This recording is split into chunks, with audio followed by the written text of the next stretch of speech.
ลายตัวตนเก่าสร้างชีวิตใหม่ด้วยความลับแห่งอาณาจักรควอนตัมครับสิ่งที่ผมจะพูดถึงต่อไปนี้มาจากหนังสือเล่มนี้ครับ Breaking the Habit of Being Yourself คุณผู้ฟังยังจำหนังสือ Atomic Habit ได้ไหมครับ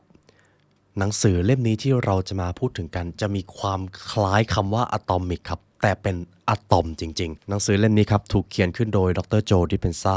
หากคุณผู้ฟังยังจำหนังสือ Becoming Supernatural You Are Placebo ได้เราแทบจะไม่ต้องคำถามกับงานที่ดรโจ ดิสเพนซาได้รังสรรค์ขึ้นมาเลยผมจะอธิบายคอนเซปต์ของหนังสือเล่มนี้คร่าวๆนะครับคุณผู้ฟังอยากประสบความสำเร็จไหมครับคุณผู้ฟังอยากจะเป็นคนที่เก่งขึ้นฉลาดขึ้นและมีศักยภาพในชีวิตมากขึ้นไหมครับช่วยตอบผมที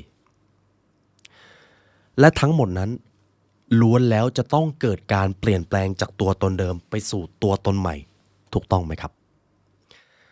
และการที่เราจะเปลี่ยนตัวเองไปสู่ตัวตนใหม่เราก็จะต้องทำสิ่งใหม่นั่นเองนี่คือคอนเซปต์ครับ breaking the habit ก็คือทลายตัวตนเก่าผมอยากให้คุณผู้ฟังลองลิสต์ออกมานะครับอาจจะลิสต์ในหัวหรือจะลิสต์ในกระดาษก็ได้ยิ่งถ้าท่านเขียนมันจะยิ่งออกมาชัดเจนมีพฤติกรรมอะไรหรือนิสัยอะไรบ้างที่ท่านรู้สึกว่านิสัยนี้มันฉุดรั้งท่านจากความสำเร็จอยู่อันนี้คือโซนที่หนึ่งขอให้ลองเขียนดูนะครับมันจะมีผลต่อชีวิตท่านมากๆโซนที่สองครับนิสัยที่ท่านเชื่อมั่นว่าถ้ามีนิสัยนี้ติดตัว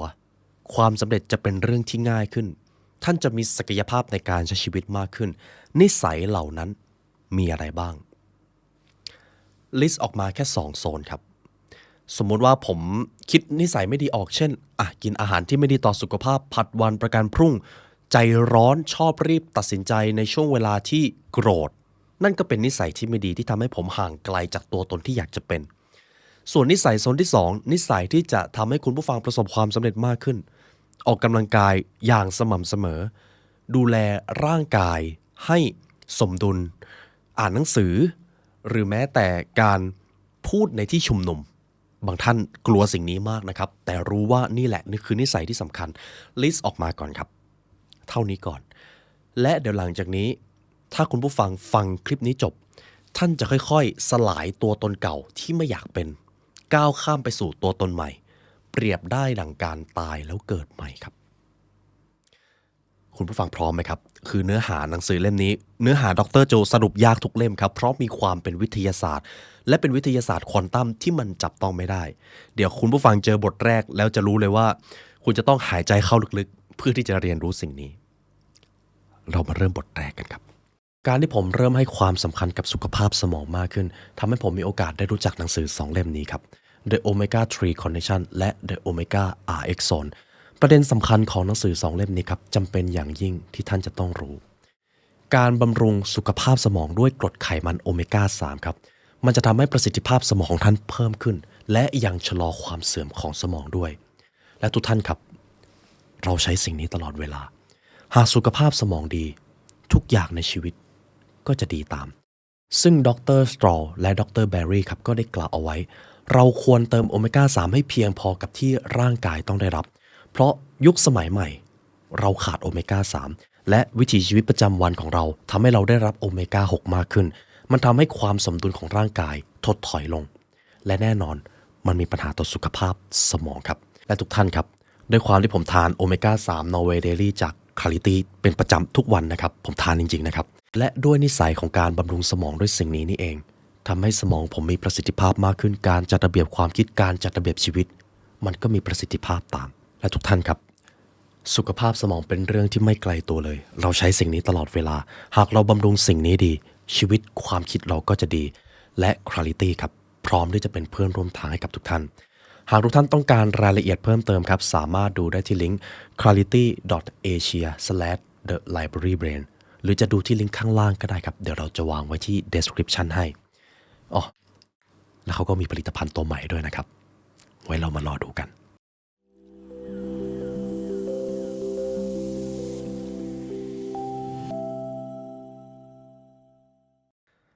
เฟส1ครับ The Self ข้อแรกที่เราจะพูดถึงก็คือควอนตัมเรียมครับอาณาจักรควอนตัม อาณาจักรควอนตัมเกี่ยวอะไรกับการพัฒนาตัวเองทุกสรรพสิ่งในโลกล้วนมี energy หรือมีพลังงานตัวตนที่ท่านเป็นอยู่ยิ่งมี energy ที่สูงก็ยิ่งดึงดูดสิ่งดีๆหรือดึงดูดความสำเร็จที่เปรียบดังพลังงานที่สูงแต่ถ้า energy ในตัวท่านไม่ได้สูงท่านก็จะไปดึงดูดสิ่งที่ไม่ดีดึงดูดโชคร้ายดึงดูดอุปสรรคเข้ามาในชีวิตทุกสรรพสิ่งคือพลังงานและพลังงานมีการดึงดูดซึ่งกันและกันวิทยาศาสตร์ที่อธิบายสิ่งนี้ได้ชัดเจนที่สุดคือวิทยาศาสตร์ควอนตัมครับวิทยาศาสตร์ควอนตัมก็คือกฎฟิสิกส์ที่ว่าด้วยพฤติกรรมในโลกระดับของอะตอมคืออนุภาคที่เล็กที่สุดเท่าที่เราจะค้นพบแล้วในตอนนี้ใช่ไหมครับอะตอมประกอบไปด้วยอนุภาคย่อยก็คือนิวตรอนโปรตอนและอิเล็กตรอนซึ่งสิ่งที่มันแตกต่างจากวิทยาศาสตร์ดั้งเดิมหรือนิวโทเนียนฟิสิกส์คือฟิสิกส์ที่เราเรียนกันในห้องเรียนนะครับ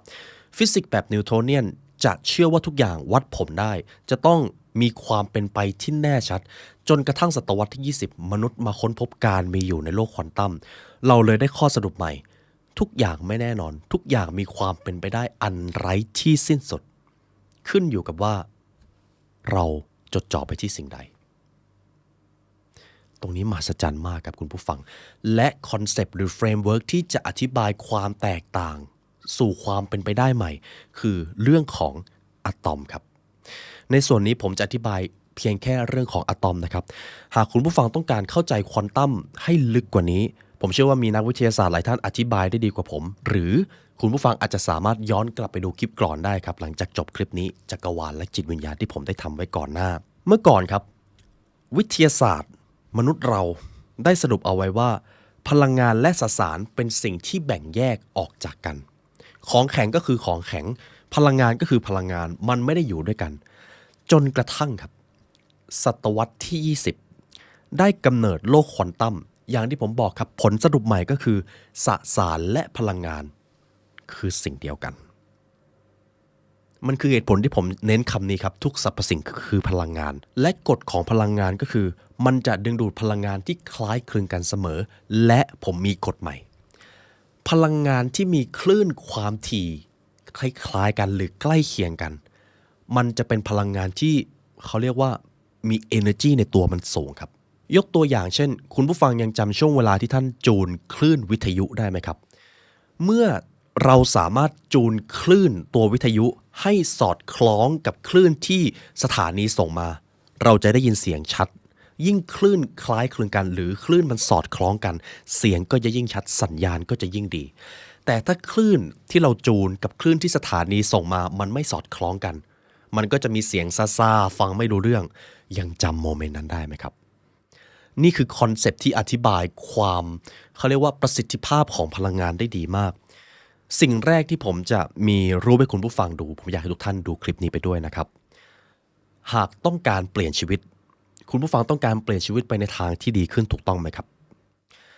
ท่านจะต้องเปลี่ยนความเชื่อเกี่ยวกับความเป็นจริงในชีวิตก่อนครับผมจะมีลำดับชั้นแบบนี้นะครับ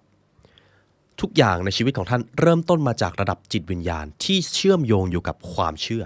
นี่คือส่วนที่1ระดับจิตวิญญาณเชื่อมโยงกับส่วนของความคิดเชื่อมโยงกับสเตทหรือสภาวะอารมณ์ความคิดและสภาวะอารมณ์เชื่อมโยงกับผลลัพธ์ในชีวิตทุกอย่างที่เป็นในโลกกายภาพนะครับการกระทำนิสัยของท่านทุกอย่างล้วนเริ่มต้นมาจากระบบความเชื่อหากท่านต้องการเปลี่ยนแปลงชีวิตท่านจะต้องมุดเข้าไปเปลี่ยนตั้งแต่ระดับความเชื่อเลยแล้วทุกอย่างในโลกกายภาพจะเปลี่ยนตามและสิ่งที่สำคัญก็คือความเชื่อหรือความคิดมันจับต้องไม่ได้ครับนั่นแหละครับจึงเป็นเหตุผลที่ว่าทำไมคนส่วนใหญ่เปลี่ยนแปลงตัวเองไม่สำเร็จเพราะเขามุ่งที่จะเปลี่ยนแปลงแค่ผลลัพธ์หรือเปลี่ยนแปลงสิ่งที่อยู่ในโลกกายภาพเท่านั้นนี่คือความลับข้อที่1ซึ่งแพงมากๆครับเรามาเริ่มตัวนี้กันครับคุณผู้ฟังคิดว่าทุกวันนี้เราอยู่บนโลกกายภาพที่มันแข็งเป็นของแข็งจริงๆหรือเปล่าครับหากทุกท่านเข้าใจโมเดลอะตอมนี้ความคิดบางอย่างจะเริ่มเปลี่ยนไปอนุภาคคืออะไรก็ตามที่จับต้องได้ล้วนประกอบมาจากอะตอมจำนวนอนันต์หรือมหาศาลดังนั้นในสามัญสำนึกของเราหากเราไขความลับของเจ้าอะตอมได้ เราก็น่าจะไขความลับของทุกสิ่งที่มันอยู่ในโลกกายภาพที่เป็นอนุภาคได้ถูกต้องไหมครับจนกระทั่งเรารู้ถึงการมีอยู่ของควอนตัมและเจ้าอะตอมเนี่ยแหละครับทุกอย่างที่เราเชื่อด้วยสามัญสำนึกก็เปลี่ยนไปโดยปริยายผมจะมีรูปหนึ่งให้คุณผู้ฟังดูครับนี่คือรูปอะตอมที่เราเรียนกันตอนอยู่ในห้องเรียนที่วิชาวิทยาศาสตร์สอนเรายังจำได้ไหมครับมีนิวเคลียสที่เป็นส่วนผสมระหว่างโปรตอนและนิวตรอนอยู่ตรงกลางแล้วก็มีอิเล็กตรอนวิ่งอยู่รอบๆมันก็ดูไม่ได้แปลกอะไรแต่ทุกท่านครับจะเป็นอย่างไรถ้าผมบอกว่าจริงๆแล้วอะตอมไม่ได้มีหน้าตาแบบนั้นครับจริงๆแล้วอะตอมคือสิ่งที่จะถูกอธิบายได้ด้วยกฎของควอนตัมจนกระทั่งเราได้มาค้นพบจริงๆว่าอะตอมแท้จริงแล้วหน้าตามันเปรียบเสมือนก้อนอยู่ตรงกลางและรอบๆมันก็มีกลุ่มหมอกเฉกเช่นรูปนี้ครับสิ่งที่น่าสนใจคือกลุ่มหมอกผมอยากให้คุณผู้ฟังดูตรงกลุ่มหมอกครับกลุ่มหมอกนี้เรียกว่ากลุ่มหมอกความน่าจะเป็นยิ่งกลุ่มหมอกตรงไหนมันมีความหนามากก็เท่ากับว่าโอกาสที่อิเล็กตรอนจะปรากฏตัวมีสูงครับนั่นหมายความว่ากลุ่มหมอกที่เราเห็นคือจุดที่อิเล็กตรอนสามารถโผล่ออกมาได้ดังนั้นตัวอะตอมจริงๆครับไม่ใช่สิ่งที่มีอิเล็กตรอนวิ่งอยู่รอบๆแต่เป็นอิเล็กตรอนที่มีความน่าจะเป็นล้อมรอบอยู่ส่วนมันจะไปปรากฏตรงไหนขึ้นอยู่กับอะไรรู้ไหมครับขึ้นอยู่กับผู้สังเกตการณ์ครับ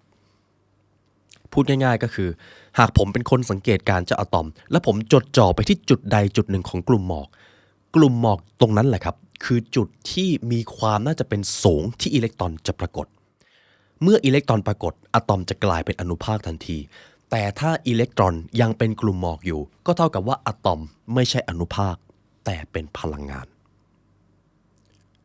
แปลกไหมครับซึ่งดรโจที่เป็นซ่าครับก็เลยพูดชัดเจนครับอะตอมเป็นได้ทั้งพลังงานและอนุภาคในเวลาเดียวกันขึ้นอยู่กับว่ามีใครไปสังเกตมันหรือไม่ยิ่งเราสังเกตการตรงนั้นมากเท่าไหร่อิเล็กตรอนก็จะปรากฏขึ้นจนเขาได้ข้อสรุปอย่างหนึ่งนี่คือสิ่งที่เรียกว่า collapse the wave function ครับหากทุกท่านเข้าใจเรื่องของควอนตัมมาระดับหนึ่งจะได้ยินคำนี้บ่อยมาก wave function collapse หรือ quantum duality และคุณผู้ฟังยังจำที่ผมบอกในตอนแรกได้ไหมครับหากเราไขความลับของอะตอมได้เราก็จะรู้ความจริงในโลกกายภาพด้วยอะตอมมีก้อนอยู่ตรงกลางที่เป็นได้ทั้งพลังงานและก็เป็นอนุภาคแล้วก็มีกลุ่มหมอกล้อมรอบยิ่งเราจดจ่อไปที่ตรงไหนมากเท่าไหร่อิเล็กตรอนก็จะปรากฏตรงนั้นทีนี้ถ้าผมจะอธิบายภาพที่มันใหญ่ขึ้นมันจะได้แบบนี้ครับและนี่คือความจริงมันคือสิ่งที่เป็นวิทยาศาสตร์ในชีวิตของคุณผู้ฟังยิ่งท่านจดจ่อกับเรื่องอะไรสิ่งนั้นจะเป็นจริงครับและมันเป็นเหตุผลตั้งแต่ตอนแรกเลยที่ว่าผมอยากให้ทุกท่านลิสต์นิสัยที่ไม่ต้องการและลิสต์นิสัยที่ต้องการออกมาด้วยการลิสต์นิสัยที่ต้องการและไม่ต้องการมันจะทำให้ท่านรู้ว่าจะจินตนาการภาพอนาคตที่ท่านปรารถนาอย่างไรมันจะมาเชื่อมกับสิ่งที่เรียกว่า the laws of attraction ครับกฎแห่งแรงดึงดูดสิ่งใดที่เป็นจริงในใจเรามันจะเป็นจริงในชีวิตของเราสิ่งนี้เป็นความจริงเสมอชีวิตที่คุณผู้ฟังใช้อยู่ในวินาทีนี้เกิดขึ้นจากสิ่งที่ตัวของท่านในอดีตจดจ่อครับหากในชีวิตของท่านจดจ่อแต่เรื่องไม่ดีจดจ่อแต่โชคร้ายจดจ่อแต่หายนะจดจ่อแต่ความเป็นไปไม่ได้อนาคตที่มันจะเกิดขึ้นก็ล้วนจะเต็มไปด้วยความเป็นไปไม่ได้เต็มไปด้วยอุปสรรคเต็มไปด้วยความทุกข์ตรงกันข้ามหากชีวิตของเราจดจ่อสิ่งที่เราอยากจะเป็นหรืออนาคตที่เราต้องการสร้างขึ้นอนาคตที่จะเกิดขึ้นจริงๆต่อจากนั้นก็จะเป็นแบบเดียวกับสิ่งที่เราคิดครับโอ้มหัศจรรย์ไหมครับทุกท่านย้อนกลับมาเรื่องอะตอมอีกนิดหนึ่งนะครับถึงแม้ว่าผมจะบอกว่าอะตอมมันเปลี่ยนตัวเองเป็นทั้งอนุภาคหรือก็เป็นพลังงานได้ในเวลาเดียวกันในแบบของควอนตัมนะครับแต่สุดท้ายแล้วไม่ว่าอะตอมจะเป็นพลังงานหรืออนุภาคแต่ครับ99.99999%ของอะตอม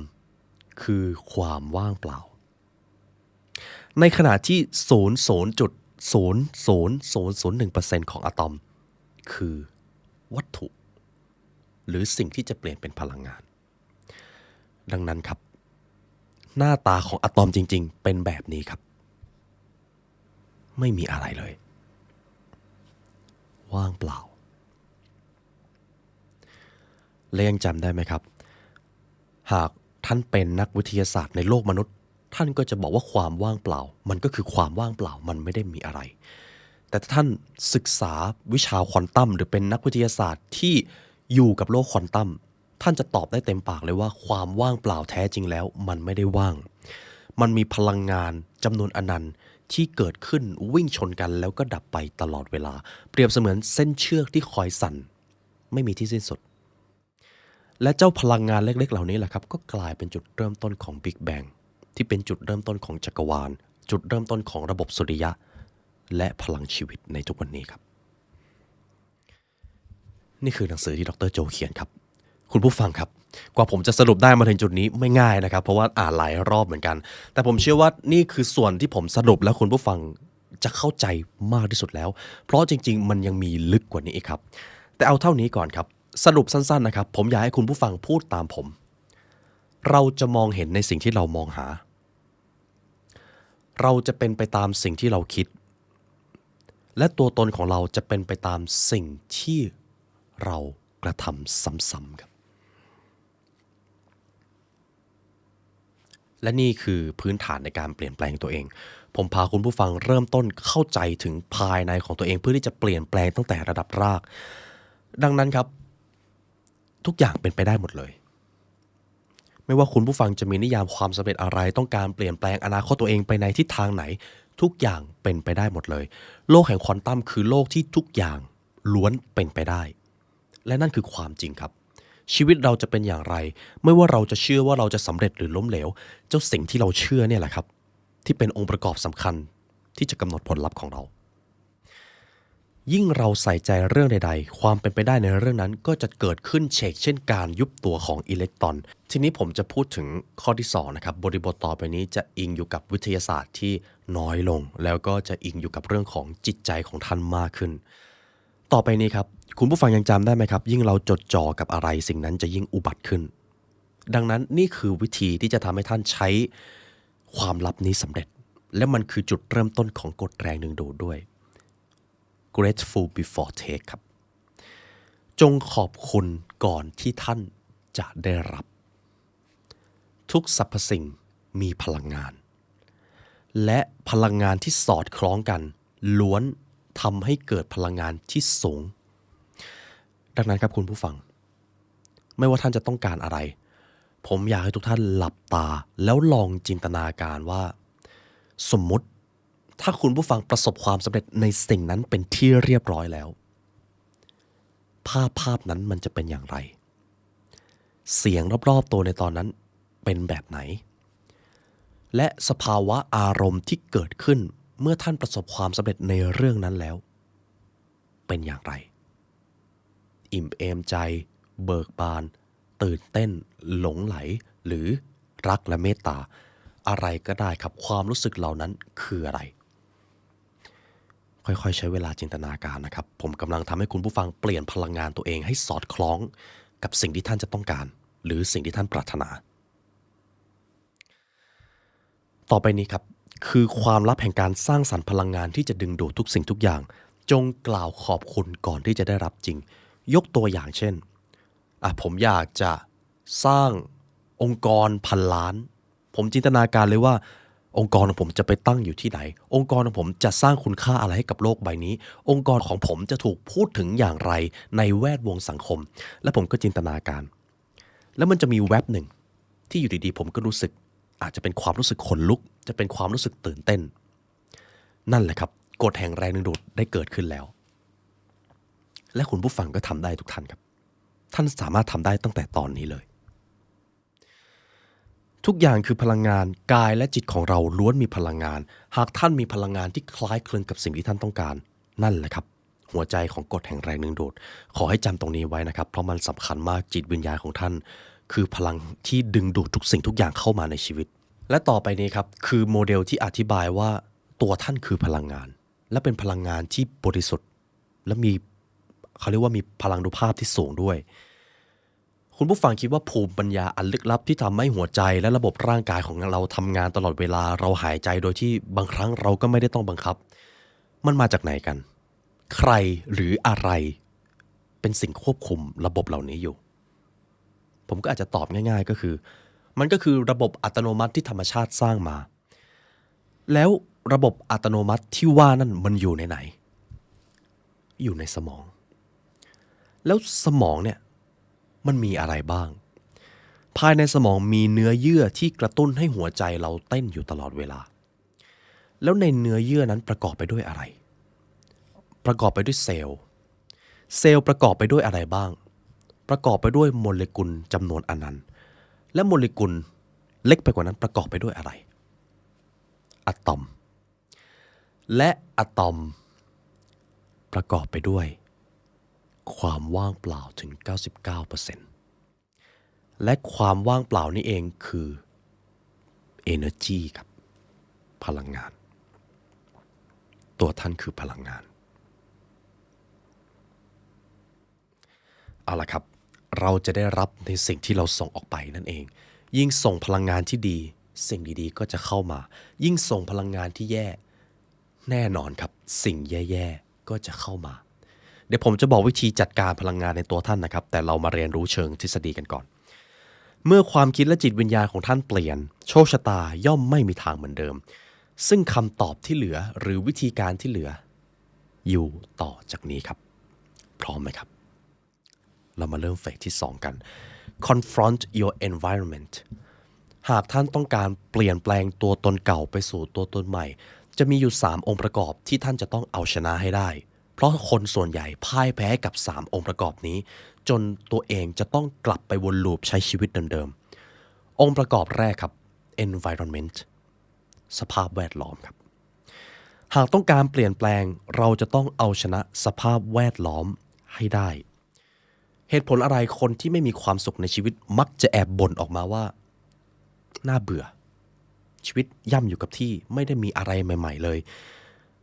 ทำไมท่านเราเคยสงสัยไหมครับทำไมคนมักจะชอบบ่นว่าชีวิตตัวเองน่าเบื่อแล้วก็ย้อนกลับไปพูดถึงแต่ความสำเร็จในอดีตแต่ลึกๆแล้วเขาไม่ได้เปลี่ยนแปลงตัวเองในปัจจุบันเขาเลยจะต้องย่ำอยู่กับที่และเป็นแบบนี้กันเยอะมากนะครับเพราะเขากำลังพ่ายให้กับสภาพแวดล้อมนั่นเองเรามาดูองค์ประกอบตัวแรกหากคุณผู้ฟังต้องการชีวิตใหม่ซึ่งเป็นชีวิตที่ท่านเชื่อว่านี่แหละคือชีวิตที่ประสบความสำเร็จคือชีวิตที่ตัวตนของท่านคือตัวตนที่ดีที่สุดชีวิตใหม่ล้วนเป็นชีวิตที่แตกต่างจากเดิมการสร้างความแตกต่างจากเดิมจึงจะต้องเกิดขึ้นจากการเปลี่ยนแปลงท่านไม่สามารถเปลี่ยนแปลงไปสู่ตัวตนใหม่ได้หากท่านยังรายล้อมตัวเองไปด้วยสภาพแวดล้อมเดิมๆครับอีกรอบหนึ่งนะครับพูดตามผมได้ยิ่งดีเราไม่สามารถเปลี่ยนแปลงตัวเองไปสู่ตัวตนใหม่ได้หากเรายังอยู่แต่ในสภาพแวดล้อมเดิมๆครับหากคุณผู้ฟังพึงพอใจในชีวิตของตัวเองสภาพแวดล้อมที่เป็นอยู่ก็อาจจะไม่ใช่ปัญหาอะไรแต่คนส่วนใหญ่เกินครึ่งหนึ่งบนโลกนี้อยากเก่งขึ้นอยากพัฒนาตัวเองอยากสำเร็จมากขึ้นล้วนแล้วจะต้องพึ่งพาสภาพแวดล้อมใหม่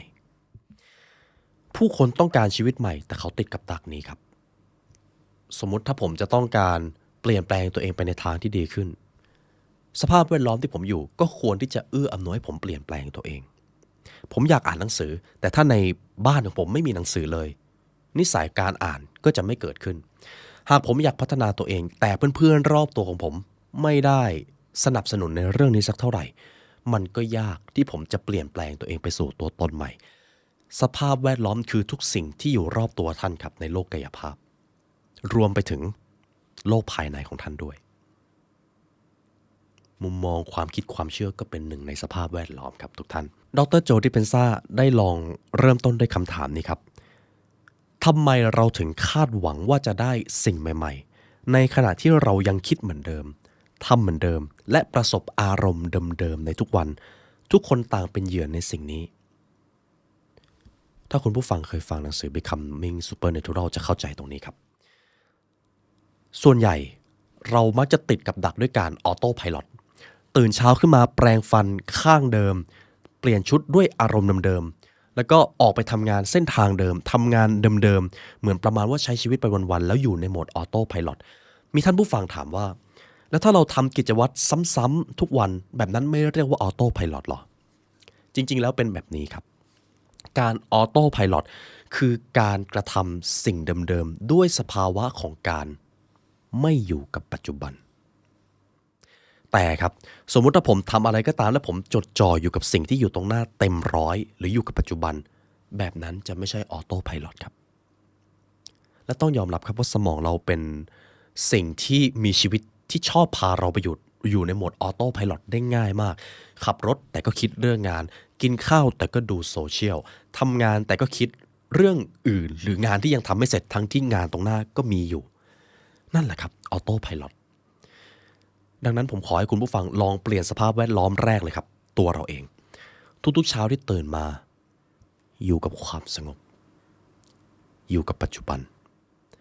เวลากินจงกินเวลาออกกำลังกายจงออกกำลังกายหรือจะฟังพอดแคสต์ด้วยก็ได้นะครับเพราะอย่างน้อยก็ได้อยู่กับตัวเองเวลาอ่านจงอ่านเวลาทำงานจงทำงานเวลาปฏิสัมพันธ์กับผู้คนจงปฏิสัมพันธ์กับเขาอย่าได้เล่นอะไรเด็ดขาดโดยเฉพาะอย่างยิ่งโทรศัพท์เท่านี้ครับพอเราอยู่กับปัจจุบันเราจะเริ่มอยากทำสิ่งใหม่ๆโดยอัตโนมัติครับ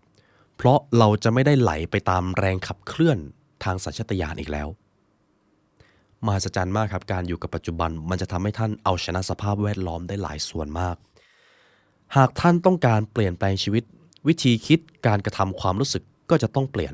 เมื่อกี้ผมได้พูดถึงเรื่องของการเปลี่ยนแปลงนิสัยทีนี้การเปลี่ยนแปลงความคิดสมมุติตอนนี้คุณผู้ฟังกำลังฟังพอดแคสต์ไม่สมมติครับคุณผู้ฟังกำลังฟังจริงๆตอนนี้ท่านกำลังฟังพอดแคสต์อยู่มันคือช่วงเวลาที่ท่านกำลังโปรแกรมความคิดตัวเองใหม่ขีดเส้นใต้คำว่าใหม่ครับท่านกำลังเปลี่ยนแปลงตัวเองไปสู่ตัวตนใหม่อยู่ณตอนนี้ครับทีนี้ลองเปลี่ยนบริบทสมมุติตอนนี้ท่านปิดโทรศัพท์ปิดทุกอย่างแล้วก็ทำอะไรที่มันไม่ได้สำคัญหรือทำให้ท่านไม่ก้าวหน้าวิธีคิดความเชื่อการกระทำก็จะวนลูปกลับไปอยู่ในจุดเดิมท่านก็จะไม่ได้เปลี่ยนแปลงตัวเองดังนั้นวิธีแรกในการเปลี่ยนแปลงความคิดที่ผมแนะนำได้ก็คือเข้าหาความรู้ใหม่ๆครับเพราะการเข้าหาความรู้ใหม่ๆก็เปรียบเสมือนการโปรแกรมตัวเองไปสู่ตัวตนใหม่นั่นเองใช่ครับตอนนี้ทุกท่านกำลังทำอยู่ทีนี้การเอาชนะสภาพแวดล้อมภายนอกออกจากคอมฟอร์ทโซนบ่อยๆครับนี่คือการเอาชนะสภาพแวดล้อมภายนอกเช่นท้าทายร่างกายตัวเองด้วยการออกกำลังกายให้หนักขึ้นดูแลอาหารให้เข้มงวดมากขึ้นหรือการพาตัวเองไปพบปะกับคนใหม่ๆมากขึ้นหรือไปทำอะไรที่ท่านอยากทำแล้วรู้สึกว่าผัดวันประกันพรุ่งมานานแล้วแต่ไม่ได้ทำสักทีการไปเที่ยวในที่ใหม่ๆก็รวมอยู่ในนั้นด้วยนี่คือการเอาชนะสภาพแวดล้อมครับลองสังเกตดูครับเวลาท่านเริ่มต้นทำสิ่งใหม่ๆเช่นไปเดินทางในที่ใหม่ๆอ่านหนังสือใหม่ๆพบปะผู้คนใหม่ๆท่านจะพบโอกาสใหม่ๆด้วยท่านจะค้นพบแรงบันดาลใจในการเปลี่ยนแปลงชีวิตเดิมๆไปสู่ชีวิตใหม่โดยไม่รู้ตัวเท่านี้ครับนี่คือการเอาชนะสภาพแวดล้อมและครับนี่คือส่วนที่ง่ายที่สุดครับส่วนต่อไปครับ physical ครับร่างกายต่อไปนี้เราจะเอาชนะร่างกายของเรากันเวลาเราเกิดสภาวะ fight or flight สิ่งแรกสัญญาแรกที่มันจะส่งผ่านก็คือร่างกายของเรา fight or flight ก็คือเวลาใดก็ตามที่เราเครียดเรากลัวเราวิตกกังวลและทุกวันนี้มนุษย์กำลังเครียดในสิ่งที่จะเกิดขึ้นแต่ยังไม่เกิดขึ้นมันกลับกลายเป็นว่าปริมาณความเครียดของเรามันนานขึ้นแล้วร่างกายของเราไม่ได้รองรับสภาวะแบบนี้ครับในขณะที่สิ่งมีชีวิตอื่นๆเขาจะไม่ได้เครียดนานแบบเราสมมุติว่าสุนัขของเรากลัวงูถ้างูมันไปปุ๊บสุนัขก็จะหายกลัวเลยแต่มนุษย์ไม่ครับเรากลัวในสิ่งที่เรายังไม่เห็นด้วยซ้ำเพราะจินตนาการของเรามันกลายเป็นดาบสองคมนั่นเองการที่เราจินตนาการวางแผนได้มันย่อมทำให้เราสร้างนวัตกรรมใหม่ได้แต่เราก็ต้องแลกมาด้วย peace of mind หรือความสุขสงบทางภายในของเรานั่นเองฉะนั้น เอาชนะร่างกายของท่านให้ได้ครับนี่คือเฟสที่3 confront your physical ข้อแรกครับหากจะควบคุมร่างกายท่านจะต้องควบคุมสเตทของท่านให้ได้ครับสเตทคือสภาวะก็คืออารมณ์นั่นแหละครับอารมณ์แต่ละประเภทมีพลังงานแตกต่างกันคุณผู้ฟังเคยเครียดมากๆแล้วร่างกายป่วยหรือร่างกายไม่มีเรี่ยวแรงไหมครับอารมณ์ที่เป็นพลังงานเชื่อมโยงกับร่างกายของท่านอย่างหลีกเลี่ยงไม่ได้ดังนั้น control your thought ครับนี่คือกฎข้อแรกความเชื่อความคิดส่งต่อไปสู่การกระทำการกระทำส่งผลไปสู่ผลลัพธ์ผมจะมีรูปแบบการบริหารอารมณ์แบบสั้นๆนะครับแล้วมันจะเปลี่ยนแปลงพลังงานของท่านในโซนแรกก็คือ7สภาวะอารมณ์นี้ท่านจะต้องเอาชนะให้ได้เมื่อใดก็ตามที่เกิดสภาวะทั้ง7นี้ขึ้นอย่าฟังอย่าตอบสนองด้วยอารมณ์เหล่านี้ครับอารมณ์ตัวแรกที่ผมจะพูดถึงเลยครับความโกรธหรือโทสะวิธีเอาชนะความโกรธผมจะให้ทุกท่านนึกภาพแบบนี้ครับสมมุติท่านกำลังเดินกลับบ้านแล้วเห็นมีคนคนหนึ่งกำลังเอาไฟมาจุดบ้านท่านแล้วไฟก็ติดทีนี้ท่านรู้เลยว่าถ้าปล่อยไว้นี่ไฟมันลามแน่ๆแล้วขโมยคนนั้นก็เตรียมที่จะวิ่งหนีไปท่านจะทำอะไรระหว่าง 1. รีบหาคนมาช่วยดับไฟในบ้านก่อนเดี๋ยวมันจะลามกับ 2. วิ่งไล่ขโมยแล้วปล่อยให้บ้านไฟไหม้คุณผู้ฟังจะเลือกทางไหนครับผมเชื่อว่าถ้าผมนะครับเลือกไล่จับขโมยแล้วก็ปล่อยบ้านตัวเองไหม้ท่านจะต้องด่าผมแน่ๆว่าไอ้คนไร้หัวคิดนั่นแหละครับคือสิ่งที่ท่านจะต้องทำกับความโกรธของตัวเองเวลาไฟมันไหม้บ้านของท่านจงดับไฟในบ้านของท่านก่อนไม่ต้องไปไล่จับขโมยไม่ต้องไปไล่จับคนจุดไฟนั่นคือสิ่งที่ต้องทำกับความโกรธอะไรก็ตามที่เกิดขึ้นจากความโกรธล้วนส่งผลเสียเสมอครับนี่คือเคล็ดลับการจัดการความโกรธนะครับอย่าปล่อยให้ตัวเองตอบสนองด้วยความโกรธอารมณ์ที่2คือความหยิ่งก็คือการคิดว่าตัวเองเหนือกว่าผู้อื่นอย่าตอบสนองด้วยสิ่งนี้อารมณ์ตัวที่3คือความโลภครับอย่าโลภนั่นเองจงพอใจในสิ่งที่มีในขณะเดียวกันก็พัฒนาตัวเองโดยไม่ต้องไปเปรียบเทียบกับใครตัวที่4คือความอิจฉาครับมันคือสภาวะที่เรารู้สึกอยากได้หรืออยากมีสิ่งที่คนอื่นมีแต่แท้จริงแล้วอะไรก็ตามที่เกิดขึ้นจากความอิจฉามันจะเป็นไฟที่ทำลายระหว่างตัวท่านและผู้อื่นโดยไม่รู้ตัวอย่าตอบสนองด้วยความอิจฉาตัวที่5ครับความตะกละเรื่องของการกินดื่มที่ไม่บรรยะบรรยังจะก่อให้เกิดสภาวะที่มันถดถอยลงแล้วพลังงานในตัวท่านจะถดถอยลงความตะกละครับเป็นตัวการแรกๆเลยที่มันทำลายร่างกายของเราระวังสิ่งนี้ตัวที่6คือความขี้เกียจเราปล่อยร่างกายให้ขี้เกียจสภาวะจิตใจเราก็จะถดถอยเราก็จะรู้สึกเบื่อหน่ายไม่มีแรงบันดาลใจในการใช้ชีวิตตัวที่6ครับและตัวที่7ครับตัณหาเรื่องของเพศและกามารมณ์นั่นเองหลายครั้งเรื่องของความรักเรื่องของความสัมพันธ์มันก็ทำลายของเราด้วยเหมือนกันโดยเฉพาะเมื่อมีตัณหาเข้ามาเกี่ยวข้องคุ้นไหมครับนี่คือ The Seven Deadly Sins ของชาวคริสต์ครับแล้วมันเป็นสิ่งที่อธิบายสภาวะมืดของมนุษย์ได้ดีมากย้ำอีกครั้งครับในแต่ละวันที่ใช้ชีวิตต่อไปนี้ผมจะท้าให้ท่านไม่ตอบสนองผ่านสภาวะมืดเหล่านี้ผมขอให้ท่านเอาชนะสภาวะมืดเหล่านี้ให้ได้ครับเมื่อใดที่โกรธดับไฟในบ้านของท่านก่อนหรือเมื่อใดที่รู้สึกถึงสภาวะอารมณ์มืดในตัวเองลองสังเกตดูครับว่ามันเกิดอะไรขึ้นภายในร่างกายของท่านอย่าเพิ่งรีบตอบสนองเพราะท่านยิ่งตอบสนอง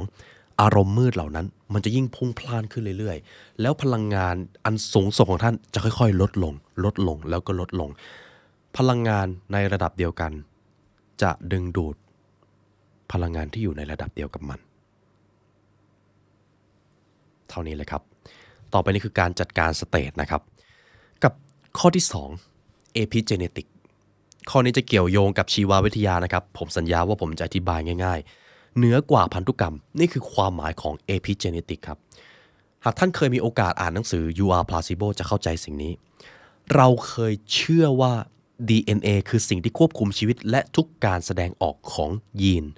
ซึ่งระบุสั้นๆก็คือชะตากรรมของเราจะเป็นไปตามต้นกำเนิดโดยแก้ไขไม่ได้หรือถูกกำหนดไว้แล้วนี่คือสิ่งที่เราเคยเชื่อครับจนกระทั่ง การมาถึงของ epigenetic ครับหน้าตาของท่านรูปร่างของท่านเสียงของท่านดั้งของท่านหรือนิสัยบุคลิกภาพของท่านล้วนเกี่ยวเนื่องกับคุณพ่อคุณแม่และส่วนที่เกี่ยวเนื่องที่เราได้มาจากคุณพ่อคุณแม่ก็คือเจ้ายีนส์นี่แหละครับหากเราใช้ชีวิตส่วนใหญ่อยู่ในโหมดออโต้ไพลอตหรือไม่ได้เปลี่ยนแปลงตัวเองเราจะเป็นไปตามคุณพ่อคุณแม่ของเราครับตรงนี้มหัศจรรย์มากนะครับพูดง่ายๆก็คือเราทุกคนล้วนสามารถเปลี่ยนแปลงตัวเองได้และเปลี่ยนได้ไปถึงระดับยีนด้วยแต่ถ้าเราไม่ตัดสินใจเปลี่ยนแปลงตัวเองเราก็จะเป็นไปตามพันธุกรรมของเราเราก็จะมียีนเดิมๆทีนี้การเปลี่ยนแปลงตัวเองมันเริ่มต้นจากอะไรอย่างที่ผมเล่าไปก่อนเลยครับเปลี่ยนแปลงอารมณ์เติมความรู้บ่อยๆทำสิ่งใหม่ๆออกจากคอมฟอร์ตโซนเอาชนะสภาพแวดล้อมแล้วยีนในตัวเราจะค่อยๆเปลี่ยนครับและเราจะเอาชนะข้อจำกัดทางพันธุกรรมได้ทีนี้คำถามที่น่าสนใจมากแล้วส่วนสูงหน้าตาลักษณะบุคลิกภาพเราสามารถเปลี่ยนให้แตกต่างจากคุณพ่อคุณแม่เราได้หรือเปล่าได้ครับและอาจจะไม่ทั้งหมดแต่เปลี่ยนได้อยู่ที่ว่าท่านเชื่ออะไรท่านเชื่อว่าท่านเปลี่ยนได้หรือไม่หรือเชื่อว่าเปลี่ยนไม่ได้สิ่งที่ท่านเชื่อถูกต้องแหละครับเพราะเจ้าความเชื่อครับมันเชื่อมกับจิตวิญญาณจิตวิญญาณก็คือพลังงานแล้วพลังงานมันสามารถส่งสัญญาณไปยังเจ้ายีนส์ได้นี่คือรูปแบบการอธิบาย epigenetic ที่เรียบง่ายที่สุดนะครับแต่ถ้าให้อธิบายยากก็คือความคิดของเรามีพลังงานของเราส่งตัวสัญญาณบางอย่างไปสู่เซลล์เปิดตัวรับสัญญาณผ่านเข้าไปใน DNA เกลียว DNA ที่มียีนส์อยู่ก็เอาพลังงานนั่นแหละส่งต่อไปให้ยีนส์แล้วยีนส์เมื่อได้รับพลังงานบ่อยๆมันก็จะค่อยๆเปลี่ยนตัวเอง DNA ก็จะค่อยๆเปลี่ยนเมื่อ DNA เปลี่ยนเซลล์เริ่มเปลี่ยนทั้งโมเลกุลทั้งเซลล์เริ่มเปลี่ยนเมื่อเซลล์เปลี่ยนอวัยวะเริ่มเปลี่ยนอวัยวะเปลี่ยนทุกอย่างเปลี่ยนความคิดก็เปลี่ยนจิตใจก็เปลี่ยนตัวตนเดิมตายไปแล้วนั่นเองนี่คือการอธิบายแบบซับซ้อนนะครับแต่นี่แหละครับคือความมหัศจรรย์เราจะเป็นไปตามสิ่งที่เราจินตนาการครับคำถามก็คือการใช้ชีวิตของคุณผู้ฟังในแต่ละวันคิดว่าท่านส่งสัญญาณที่ดีหรือแย่ไปให้ตัวเองครับสัญญาณที่แย่ครับอะไรก็ตามที่เป็นความเครียดความกลัวความลังเลในชีวิตมันเป็นสัญญาณที่ไม่ดีครับแต่สัญญาณที่ดีก็คือความรักความเมตตาความสงบการเข้าอกเข้าใจการเป็นผู้ให้สิ่งเหล่านี้คือสัญญาณที่ดีครับเมื่อท่านใช้ชีวิตอยู่กับสภาวะดีๆเหล่านี้สัญญาณที่สมองของท่านส่งไปในระดับยีนส์หรือเซลล์ก็จะเป็นสิ่งที่ดีและเมื่อยีนส์เปลี่ยนทุกอย่างก็เปลี่ยนนั่นเองนี่คือการเอาชนะร่างกายครับเปลี่ยนตัวตนเดิมไปสู่ตัวตนใหม่ร่างกายของท่านก็จะไม่เหมือนเดิมด้วยเช่นเดียวกันและมันเป็นเหตุผลสำคัญมากๆครับในเชิงวิทยาศาสตร์ที่ว่าทำไมเราไม่ควรใช้ชีวิตวนลูปหรืออยู่ในโหมดออโต้ไพลอตซ้ำๆเดิมๆเพราะยีนของเราจะไม่เปลี่ยนตัวตนของเรามันก็จะไม่เปลี่ยนเราก็จะไปติดกับดักเหมือนที่คนส่วนใหญ่เจอใช้ชีวิตเดิมๆคิดเดิมๆทำแบบเดิมๆการเปลี่ยนแปลงมันก็ไม่เกิดและอันนี้คือคีย์ที่สำคัญนะครับหากคุณผู้ฟังคิดอะไรไม่ออกผมจะขอส่งประโยคนี้เตือนท่านเสมอ beware fight or flight ครับระวังโหมด fight or flight หรือสู้หรือหนีเมื่อใดที่ท่านเครียดพลังงานชีวิตมันจะถดถอยและท่านจะดึงดูดปัญหาเข้ามาเพราะสุดท้ายแล้วตัวท่านคือพลังงานจงรักษาระดับพลังงานให้ดีครับและท่านจะดึงดูดสิ่งที่ดีเข้ามาในชีวิตต่อไปครับเฟสสุดท้ายครับการเอาชนะเวลาครับองค์ประกอบตัวแรกคือสภาพแวดล้อมองค์ประกอบตัวที่สองคือร่างกายและองค์ประกอบตัวที่สามที่ท่านจะต้องเอาชนะให้ได้คือเวลาครับเวลาในที่นี้ no past no future just present เมื่อใดก็ตามที่เราหยุดกังวลหรือเสียใจกับอดีตหยุดวิตกกังวลกับอนาคตแล้วมาอยู่กับปัจจุบันเมื่อนั้นแหละครับคือการที่ท่านเอาชนะเวลาได้เป็นที่เรียบร้อยแล้วผมจะขอนำรูปหนึ่งจากหนังสือ Becoming Supernatural นะครับ เมื่อใดก็ตามที่เราเครียดกับอดีตพลังงานในตัวเรามันจะไหลไปกับอดีตที่ผ่านไปแล้วเมื่อไรก็ตามที่เราวิตกกังวลกับอนาคตพลังงานชีวิตของเราก็จะไหลไปอยู่ในโลกอนาคตที่ยังมาไม่ถึงและเป็นอนาคตที่ไม่ดีและยิ่งเราจินตนาการถึงมันเราจะได้รับสิ่งนั้นแต่เมื่อเราจดจ่ออยู่กับปัจจุบันพลังงานที่มันถูกไหลออกจะวนกลับเข้ามาหาเราและเมื่อพลังงานชีวิตเราสูงขึ้นพลังงานที่สูงย่อมดึงสิ่งที่สูงหรือสิ่งที่ดีเข้ามานี่คือการเอาชนะเวลาผมเลยจะมีอยู่แค่3อย่างครับแล้วท่านจะเอาชนะสิ่งนี้ได้เลยอย่างแรกขอให้ทุกท่านจินตนาการถึงอนาคตที่ต้องการให้บ่อยๆมากกว่าอนาคตที่ท่านไม่ต้องการผมจะนำเรื่องราวหนึ่งมาเล่าให้ฟังครับและอธิบายได้ชัดเจนมากนักสกีหิมะเคล็ดลับแรกหรือกฎแรกที่สำคัญที่สุดในการเล่นสกีหิมะก็คือจงมองทางอย่ามองก้อนหินเพราะถ้าเรามองก้อนหินเราจะชนก้อนหินแต่ถ้าเรามองทางที่เราจะไปมันจะกว้างขึ้นมันจะกระจ่างขึ้นและเราจะไม่ชนกับก้อนหินคุณผู้ฟังครับต่อจากนี้ผมเชื่อว่าหลายท่านมีอนาคตที่กำลังวิตกกังวลอยู่แต่ถ้ามันลองสังเกตดูดีๆสิ่งที่เราวิตกกังวลมักจะไม่เกิดขึ้นหรือถ้ามันเกิดก็เป็นเพราะเราเนี่ยแหละครับไปจดจ่อกับมันจนมันเกิดขึ้นจริงและวิธีเปลี่ยนมันก็ง่ายมากครับแค่ตอบให้ได้ว่าท่านจะต้องการอะไรให้มันเกิดขึ้นชีวิตที่ต้องการเป็นแบบไหนท่านจินตนาการถึงช่วงเวลานั้นออกหรือไม่ถ้าคิดออกแล้วคิดถึงสิ่งนั้นบ่อยๆครับแล้วเมื่อนั้นแหละครับอะตอมแห่งความเป็นไปได้ในชีวิตของท่านจะผุดขึ้นมาในจุดที่ท่านจดจ่อกับมันต่อไปเคล็ดลับที่2ในการเอาชนะเวลาการอยู่กับปัจจุบันครับมือของท่านวางอยู่ตรงไหนบรรยากาศรอบๆตัวของท่านในตอนนี้เย็นหรืออุ่นหรือร้อนเสียงรอบๆตัวของท่านมีเสียงอากาศอยู่หรือไม่มีเสียงใครกำลังพูดอะไรอยู่หรือเปล่ามีเสียงอะไรที่อยู่ในหัวของท่านตอนนี้บ้างจดจ่อกับสภาพแวดล้อมปัจจุบันนี้ดูครับหรือสิ่งที่ท่านกำลังเห็นอยู่มันมีอะไรที่ท่านพอจะสังเกตได้บ้างแล้วท่านก็เพิ่งมารู้ตัวว่าท่านมองข้ามมันตลอดเลยสภาวะของการอยู่กับปัจจุบันจะทำให้พลังงานของท่านเพิ่มขึ้นครับและอีกตัวหนึ่งสมมุติคุณผู้ฟังอยากอยู่กับปัจจุบันแต่คิดอะไรไม่ออก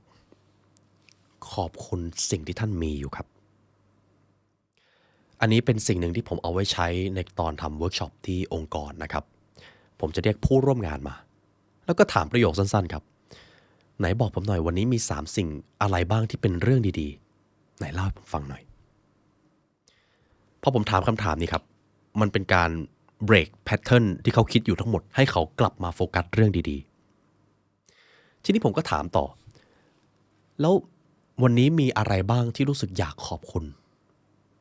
คุณผู้ฟังทำด้วยก็ได้นะครับอยากให้ทำด้วยครับเอาจริง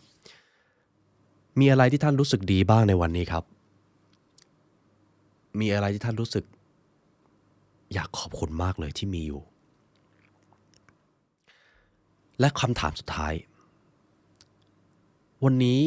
มีเหตุการณ์หรือเรื่องราวอะไรบ้างที่ทำให้ท่านรู้สึกว่าท่านเติบโตขึ้นหรือก้าวหน้ามากขึ้นทั้ง3คำถามนี้คอมเมนต์ให้ผมหน่อยนะครับเพราะมันจะเป็นการที่ทำให้ท่านได้ตกผลึกสิ่งที่อยู่ในจิตใต้สำนึกผ่านตัวอักษรโดยเฉพาะอย่างยิ่งเมื่อท่านเขียนและท่านได้พิมพ์ออกไปให้ผู้ร่วมเรียนรู้ได้เห็นมันอาจจะกลายเป็นแรงบันดาลใจของใครบางคนในวันนี้ก็ได้นะครับนี่ก็คือการเอาชนะทั้ง3ตัวแปรนะครับและขอย้ำอีกครั้งครับนี่คือครึ่งแรกของหนังสือเล่มนี้ครับฉะนั้นอาจจะมีพาร์ท2นะครับขอเอาไปทำการบ้านก่อนครับเพราะมันสรุปยากมากจริงๆและเช่นเคยครับหากคุณผู้ฟังมาถึงตรงนี้แล้วรู้สึกว่ามันสามารถพัฒนาตัวตนของท่านมันทำให้ท่านเปลี่ยนแปลงไปสู่ตัวตนใหม่ได้เรายังมีความรู้อีกนับไม่ถ้วนครับที่พร้อมจะส่งต่อให้กับทุกท่านสามารถกด subscribe รอไว้ได้เลยครับสำหรับท่านใดที่ยังไม่กดหรือท่านใดที่อยากใช้เวลาเรียนรู้ให้ลึกซึ้งกว่านี้เจาะลึกมากกว่านี้เข้าไปสู่เนื้อหาที่เข้มข้นมากกว่านี้ ทุกท่านสามารถเรียนรู้ได้ผ่านพรีเมียมคอนเทนต์ของพวกเราครับในที่อย่างนั้นมีทั้งตำราความสำเร็จตำราการพัฒนาตัวเองตำราจิตวิทยาศาสตร์แห่งการเก่งคนคือถ้าท่านเรียนจบท่านจะเป็นคนหนึ่งที่รู้เยอะเกินไปแล้วนะครับประมาณนี้เลยสามารถเรียนรู้ผ่านพรีเมียมคอนเทนต์ของพวกเราได้ที่ www.thelibrarylearn.com หรือจะกดปุ่มจอ YouTube Membership และเลือก Premium Content ก็ได้ครับเป็นเกียรติอย่างยิ่งที่เราจะได้มาเรียนรู้ด้วยกันและเช่นเคยครับหากคุณผู้ฟังฟังและเรียนรู้มาจนถึงตรงนี้พวกเรายินดีและเป็นเกียรติอย่างยิ่งที่มีโอกาสได้มาเรียนรู้ด้วยกันในวันนี้ได้เวลาอันสมควรแล้วครับผู้ร่วมงาน The Library Learn และตัวผมไลออนยุวศิลป์ขอกล่าวอำลาทุกท่านไปก่อนขอให้วันนี้เป็นวันที่ดีของทุกท่านครับสวัสดีครับ